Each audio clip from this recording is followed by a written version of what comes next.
Selamat malam Bapak Ibu, saudara-saudari yang terkasih dalam Tuhan Yesus Kristus. Pada malam hari ini kembali kita akan beribadah persekutuan doa malam kita. Sebelumnya, mari kita tenang teduh sejenak.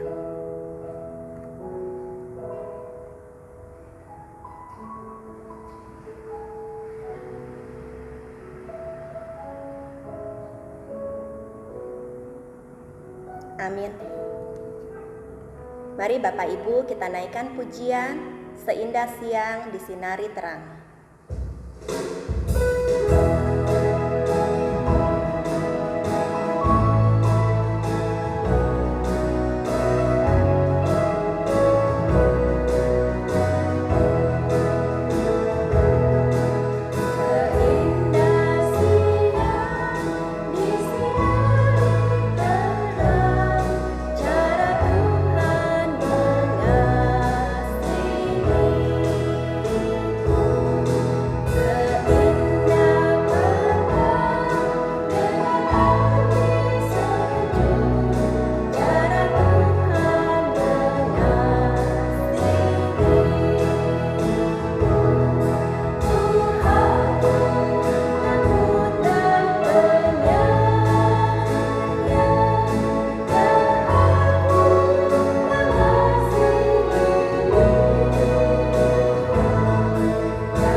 Mari Bapak Ibu kita berdoa. Bapa dalam surga, kami mengucap syukur pada malam hari ini kami diberikan kesempatan untuk bersama-sama berdoa. Kiranya Tuhan memberkati doa malam kami hari ini, dan kami juga bersama-sama berdoa dan menaikkan puji-pujian untuk kemuliaan nama-Mu. Terima kasih Tuhan Yesus. Hanya dalam nama Tuhan Yesus kami sudah berdoa. Amin. Mari Bapak Ibu kita naikkan pujian Ku Tak Dapat Jalan Sendiri. Hanya Tuhanlah yang akan menolong kita saat kita jatuh dan dalam kesepian.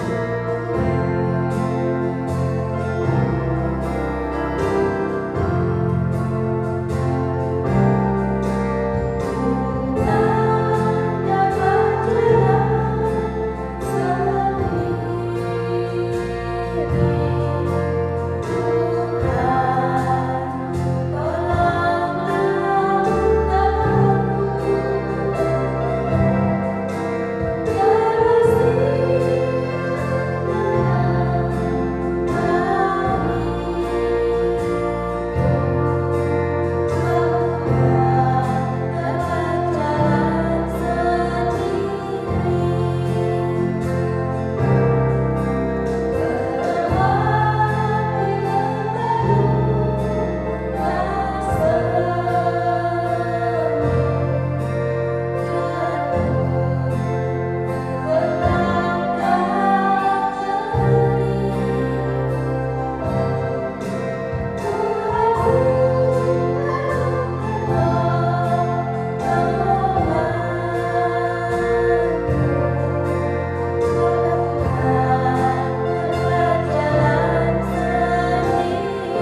kita mendengarkan firman Tuhan, mari kita mempersiapkan hati kita dengan menyanyikan Carilah Dahulu Kerajaan Allah.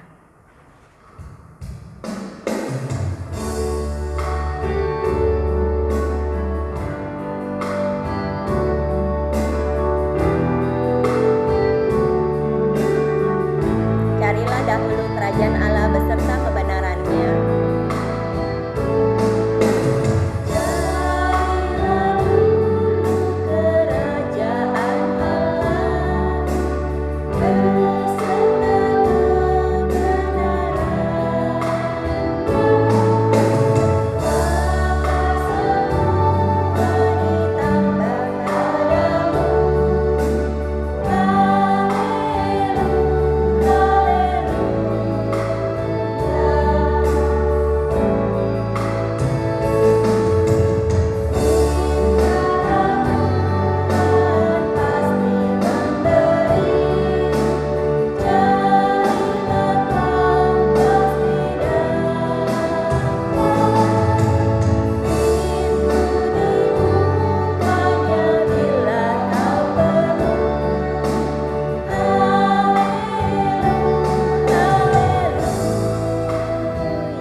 Bapak Ibu, marilah kita berdoa sebelum kita mendengarkan kebenaran firman Tuhan.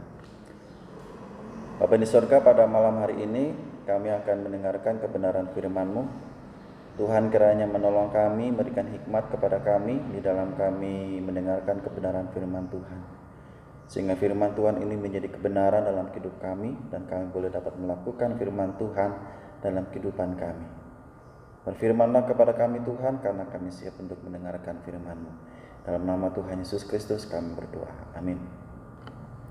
Bapak Ibu yang dikasihi oleh Tuhan, pada malam hari ini bacaan kita sudah sampai kepada Ayub pasal yang ke-12.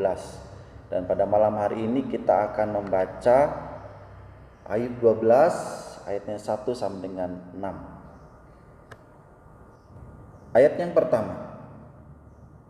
Tetapi Ayub menjawab, memang kamulah orang-orang itu dan bersama-sama kamu hikmat akan mati. Aku pun mempunyai pengertian. Sama seperti kamu, aku tidak kalah dengan kamu, siapa tidak tahu hal-hal seperti itu. Aku menjadi tertawaan sesamaku, aku yang mendapat jawaban dari Allah bila aku berseru kepadanya, orang yang benar dan saleh menjadi tertawaan. Ayat kelima, penghinaan bagi orang yang celaka. Demikianlah pendapat orang yang hidup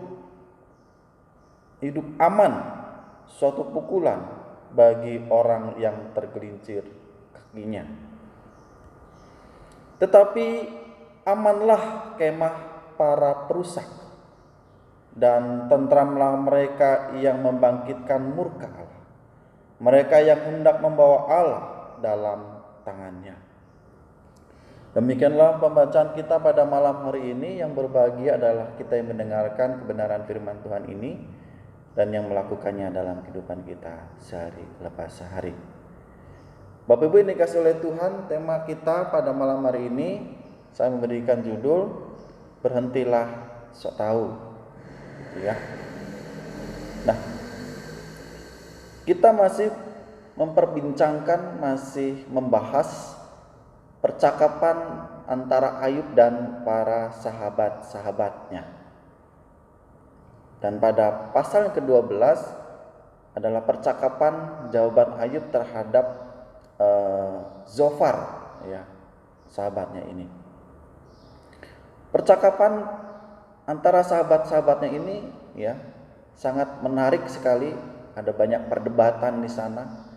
Kalau saya katakan ini adalah perdebatan secara teologis, ya, tentang bagaimana perjalanan iman dalam menghadapi sebuah pergumulan, dalam sebuah penderitaan.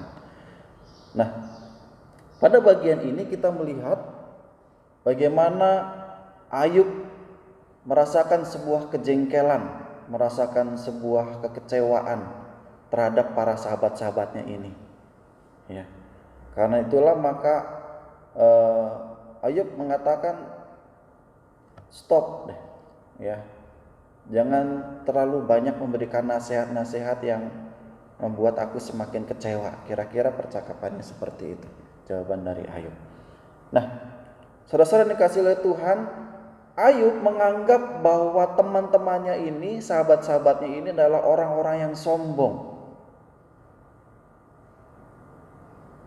Bagi Ayub adalah bahwa orang yang sombong merasa dirinya lebih baik, lebih tahu, dan lebih berhikmat dari orang lain. Orang yang sombong adalah orang yang gampang menghakimi seseorang tatkala tertimpa sebuah musibah. Karena merasa dirinya benar, merasa dirinya itu adalah tahu, begitu ya, sebab akibatnya. Lalu kemudian orang yang sombong adalah mereka yang seolah-olah tahu segala sesuatunya. Bisa dibayangkan kalau Bapak Ibu, saudara-saudara yang dikasih oleh Tuhan, ada pada posisinya Ayub, sedang mengalami penderitaan yang begitu hebat. Ya. Lalu kemudian sahabat-sahabat kita mempersalahkan kita, menganggap kita sudah melakukan sebuah perbuatan dosa, menganggap kita orang-orang yang sudah memberontak kepada Allah. Tentunya kita meyakini bahwa segala penderitaan yang dilakukan oleh Ayub adalah bukan karena akibat dosanya Ayub, tetapi kita melihat bagaimana sikap dari para sahabat-sahabat ini menganggap bahwa apa yang dialami oleh Ayub ini adalah akibat dari perbuatan dosa Ayub, kesalahan Ayub. Karena itulah maka kita melihat bahwa Ayub merasa kecewa dengan tanggapan-tanggapan dari sahabat-sahabatnya ini. Dan kekecewaan Ayub ini diungkapkan itu pada ayatnya kedua dan ayat ketiga. Memang kamulah orang-orang itu, orang-orang yang sombong, dan bersama-sama kamu hikmat akan mati. Aku pun mempunyai pengertian. Aku juga nggak, kalau pakai bahasa yang sehari-hari itu, aku juga nggak kalah kok. Aku juga ngerti kok dengan apa yang semua yang kamu ungkapkan itu. Emangnya aku orang yang bodoh, begitu ya. Sama seperti kamu, aku tidak kalah dengan kamu. Siapa tidak tahu hal-hal serupa itu. Sering kasih oleh Tuhan, bila kita terjemahkan dalam memakai Alkitab bahasa sehari-hari, kira-kira jawaban Ayub seperti ini dalam kitab bahasa Indonesia sehari-hari. Jawab Ayub, memang kamu ini mewakili umat manusia, ya, mewakili umat manusia pada umumnya. Jika kamu mati, hikmat akan mati juga. Jadi tidak berbekas, tidak meninggalkan sesuatu yang baik. Jadi kita melihat bahwa Ayub menganggap bahwa apa yang semua yang dikatakan oleh sahabat-sahabatnya, terutama tentang apa yang sudah dikatakan oleh Zofar, ya, bahwa apa yang sudah kamu katakan kepadaku itu mewakili semua umat manusia pada umumnya sebagai orang-orang yang sombong, begitu ya. Pada ketiga dikatakan, aku pun manusia yang berakal budi.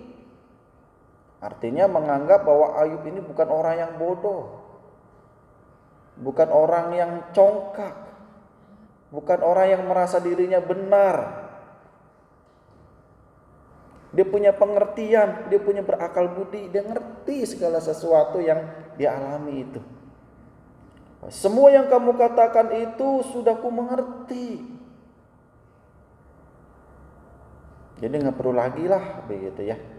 Kamu nasihatin begini begitu, begini begitu, begitu ya. Lagi pula siapa yang tidak tahu semuanya itu? Jadi jangan sangka kamu melebihi aku. Jangan sangka kamu melebihi aku. Kata penekanan di sini, Ayub ingin mengingatkan kepada sahabatnya bahwa aku ini juga adalah orang-orang yang berhikmat juga, ngerti segala apa yang tentang Allah dia tahu, tentang kekuasaan Allah juga tahu. Begitu ya. Saudara yang dikasihi oleh Tuhan, maka dalam menyikapi kesombongan dari sahabat-sahabatnya ini, ya, di sini kita melihat bahwa kesombongan dan sikap sok tahu dari ketiga sahabatnya itu telah membutakan mereka dari kebenaran sejati. Ya. Sikap sok taunya para sahabat-sahabatnya ini. Sikap dengan berkata yang terlihat berhikmat, kelihatannya berhikmat, kelihatannya sangat beriman, ya, bahwa sahabat-sahabatnya ini telah jatuh kepada sikap sombong, sehingga kesombongan ini membutakan mereka dari kebenaran yang sejati. Orang yang sombong menyangka bahwa sikap sok tahu mereka tidak akan mendatangkan murka Allah. Jadi sekaligus juga membuat Ayub mengingatkan bahwa hati-hati ya dengan kesombonganmu, bahwa jangan sangka bahwa kesombonganmu itu tidak akan membawa murkanya Allah. Karena itulah maka Ayub menunjukkan sikap tidak tahannya terhadap para sahabatnya yang telah mengalunkan nada hambar yang sama, semuanya sama aja ketika sahabatnya ini nggak ada yang baik dalam memberikan penghiburan kepada Ayub. Bagi Ayub, uraian yang mereka sampaikan tidak menunjukkan bahwa mereka patut menganggap diri mereka lebih baik daripada Ayub. Ya. Bahwa apa yang sudah mereka katakan itu tidak menunjukkan bahwa mereka patut menganggap diri mereka lebih baik daripada Ayub. Dan pada ayat yang keempat, ya, karena sikap kesombongan mereka, dengan mempergunakan bahasa Indonesia sehari-hari, jawaban Ayub kekecewaan ini dituangkan, aku ditertawakan teman dan sahabat, padahal aku ini benar dan tanpa cacat. Menganggap diri Ayub sendiri karena memang dia tidak merasa bahwa dia telah melakukan sebuah kesalahan. Ya, dahulu Allah menjawab doaku. Ya. Bila mana aku berseru minta dibantu, Tuhan selalu jawab, Tuhan selalu dengar.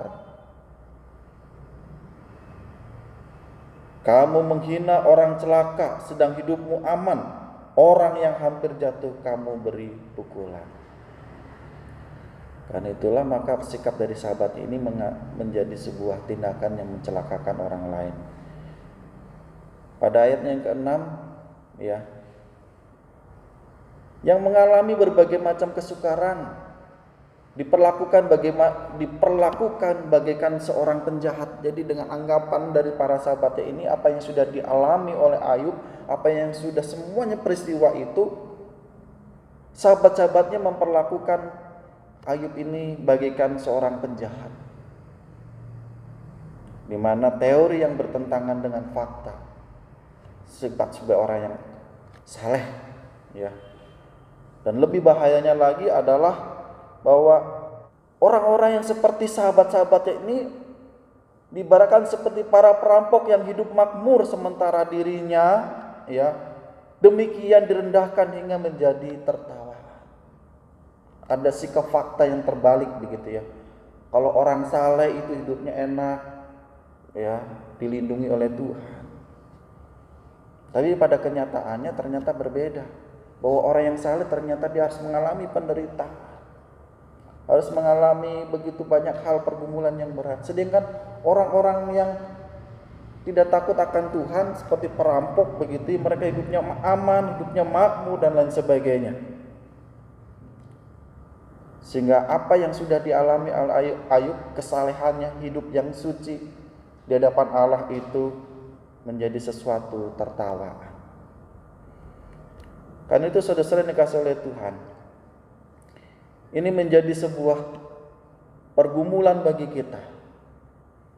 Ajakan dari Ayub kepada kita sebagai sahabat-sahabat, bahwa tidaklah pantas untuk bersikap sok tahu. Ayub menginginkan untuk kita bersikap empati, merasakan apa yang dialami, ikut merasakan apa yang dialami oleh orang lain. Jangan menjadi orang-orang yang sombong, jangan merasa dirinya sok tahu, jangan merasa dirinya sok benar, jangan merasa diri sudah berhikmat dan sebagainya. Sebenarnya hanya keinginan satu dari Ayub daripada sahabatnya, untuk bisa merasakan apa yang dirasakan dan menolong, membawa Ayub untuk merasakan kuat dalam menghadapi penderitaan yang sedang dialaminya pada saat ini. Demikianlah pembacaan firman Tuhan dan renungan kita pada malam hari ini. Biarlah kisah Ayub ini boleh mengajak kita, bagi kita sebagai para sahabat, ketika kita melihat sahabat kita mengalami penderitaan, mari kita menjadi sahabat yang baik buat sahabat kita. Tuhan Yesus memberkati. Kita menaikkan doa syafaat kita menaikkan doa-doa kita. Pertama-tama kita bersyukur kepada Tuhan karena vaksin yang sudah direncanakan pemerintah sudah berjalan. Presiden Jokowi dan para tokoh-tokoh ya juga telah pemimpin-pemimpin di daerah juga sudah menerima suntikan mereka. Ialah itu menjadi keteladanan bagi rakyat Indonesia yang akan menerima vaksin untuk mereka tidak takut. Pertama-tama kita mengucap syukur, ya, bersyukur untuk apa yang sudah dilakukan pemerintah untuk proses vaksinasi ini. Kita berdoa. Bapa di sorga, kami mengucap syukur untuk proses vaksinasi yang sudah terjadi, bahwa bangsa kami sudah menerima vaksin yang direncanakan oleh pemerintah, dan Presiden Jokowi sebagai pemimpin kami bagi rakyat Indonesia sudah menerima vaksin yang pertama dan menjadi teladan bagi kami untuk kami tidak takut menerima vaksin yang sudah disediakan ini ya Tuhan, sehingga vaksin COVID-19 ini boleh semakin menolong bangsa kami, rakyat kami, untuk kami boleh terbebas dari ancaman dan tekanan dari COVID-19 ini. Berkati ya Tuhan untuk proses selanjutnya, untuk boleh sampai kepada rakyat, bukan hanya berhenti pada para pemimpin-pemimpin dan juga tenaga kesehatan, tetapi juga boleh diterima oleh rakyat, sehingga rakyat Indonesia boleh terhindar dan boleh terbebas dari ancaman COVID-19. Tuhan juga boleh berkati untuk tahap-tahap selanjutnya. Kami juga berdoa Tuhan untuk bangsa dan negara kami. Kami bersyukur karena Tuhan selalu melindungi kami Tuhan.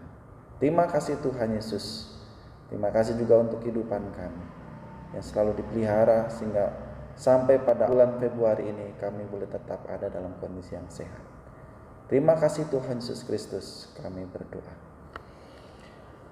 Bapak Ibu yang dikasihi Tuhan, yang kedua, kita juga berdoa untuk gereja kita, ya, untuk proses pentahbisan pendeta dan juga untuk ibadah emeritus dari pendeta Jusak Herman Mulyatan, ya, juga untuk peneguhan penetua baru, ya, untuk periode selanjutnya. Kita doakan biarlah itu terlaksana di tengah-tengah masih ada dalam kondisi suasana COVID-19. Kita berdoa untuk gereja kita. Tuhan Yesus, kami juga saat ini berdoa Tuhan untuk gerejamu, gereja khusus Jembatan Hitam dan juga Persengkuan. Tuhan Yesus berkati rencana pentabisan penatua khusus Hendy Rusli untuk menjadi pendeta jemaat, dan juga untuk ibadah meditasi dari pendeta Jusak Herman Mulyatan. Kiranya Tuhan memberkati ya Tuhan, agar rencana kami ini boleh terlaksana dan kami boleh sudah pada situasi aman, sehingga kami boleh dapat melihat prosesi pentabisan pendeta dan juga untuk ibadah emeritus pendeta Jusak Herman Mulyatan. Tuhan, kami juga berdoa untuk para majelis baru yang akan diangkat dan akan diteguhkan. Tuhan kiranya berkati agar peneguhan majelis ini juga akan terlaksana, dan amanat yang sudah diamanatkan oleh Tuhan Yesus untuk mengelola jemaat Tuhan sebagai gereja Tuhan, dan kiranya berkati agar para majelis jemaat yang baru ini boleh setia melayani Tuhan, melayani jemaat Tuhan dengan sukacita di tengah-tengah pergumulan yang sedang mereka hadapi. Terima kasih Tuhan Yesus. Berkati untuk segala aktivis, untuk segala kegiatan-kegiatan kami, untuk ibadah-ibadah kami. Tuhan kiranya berkati, dan biarlah kami boleh dapat ibadah secara offline ya Tuhan, karena kerinduan kami ingin segera melakukan ibadah secara offline, ibadah tatap muka. Dengarkanlah doa kami ini Tuhan. Kami naikkan, kami mohonkan dalam nama Tuhan Yesus. Bapak Ibu yang dikasihi oleh Tuhan, kita juga pada malam hari ini kita mendoakan untuk PAUD Cahaya Kasih, ya, sehingga Bimbel Cahaya Kasih ini pada periode ini tengah-tengah masa pandemi, mereka juga masih ada memiliki minat untuk bersekolah. Kita doakan untuk PAUD Cahaya Kasih.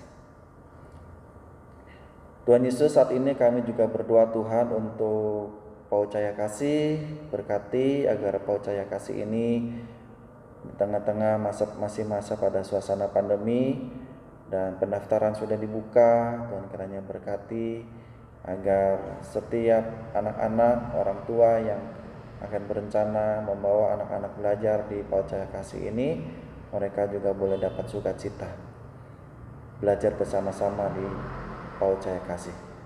Berkati untuk para donatur, berkati untuk orang tua asuh, berkati untuk BP dari PAUD Cahaya Kasih ini Tuhan, agar tetap bersahati.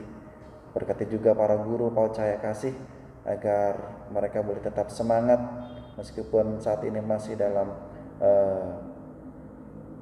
belum secara pulih untuk melakukan tatap muka ya Tuhan. Kiranya berkati. Terima kasih Tuhan Yesus Kristus. Kami menyerahkan Bimbel Cahaya Kasih ini ke dalam tangan pertolongan dan pengasihan Tuhan.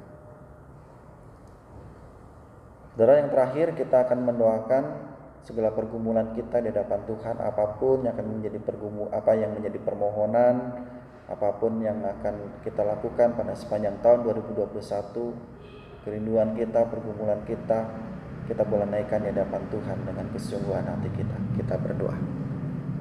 Tuhan Yesus, kami juga berdoa Tuhan untuk pergumulan kami. Ada begitu banyak kerinduan kami untuk Tuhan menolong kami, agar dalam tahun 2021 ini kami boleh mendapatkan jawaban dari Tuhan dari setiap doa-doa kami, sehingga kami boleh dapat dikuatkan, kami boleh dapat dimampukan untuk dapat terus menjalani kehidupan kami di masa-masa pandemi ini. Sepanjang tahun 2021 kami juga boleh dapat melihat bahwa pertolongan Tuhan nyata dalam kehidupan kami. Berkati untuk keluarga-keluarga yang saat ini sedang dalam kondisi yang tidak baik Tuhan, karena pandemi ini Tuhan. Pekerjaan mereka juga saat ini sedang sulit, rumah tangga dalam mencukupi kebutuhan keluarga juga sulit. Tuhan kiranya berkati. Berkati juga anak-anak mereka Tuhan dalam sekolah, dalam pendidikan anak-anak mereka. Tuhan kiranya Tuhan berkati. Terima kasih Tuhan Yesus.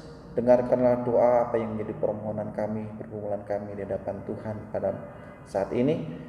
Dan biarlah Tuhan menolong kami dan kami akan menyempurnakan doa kami ini. Dalam nama Tuhan Yesus Kristus kami berdoa dan mengucap syukur. Amin. Kita nyanyikan Bapa terima kasih. Bapa terima kasih.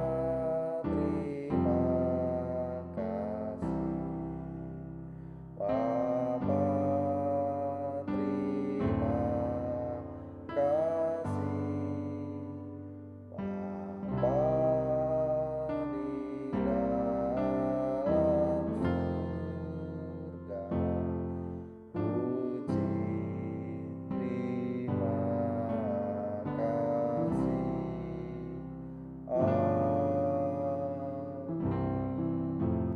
Selamat malam Bapak Ibu yang dikasihi oleh Tuhan. Selamat beristirahat. Tuhan Yesus memberkati.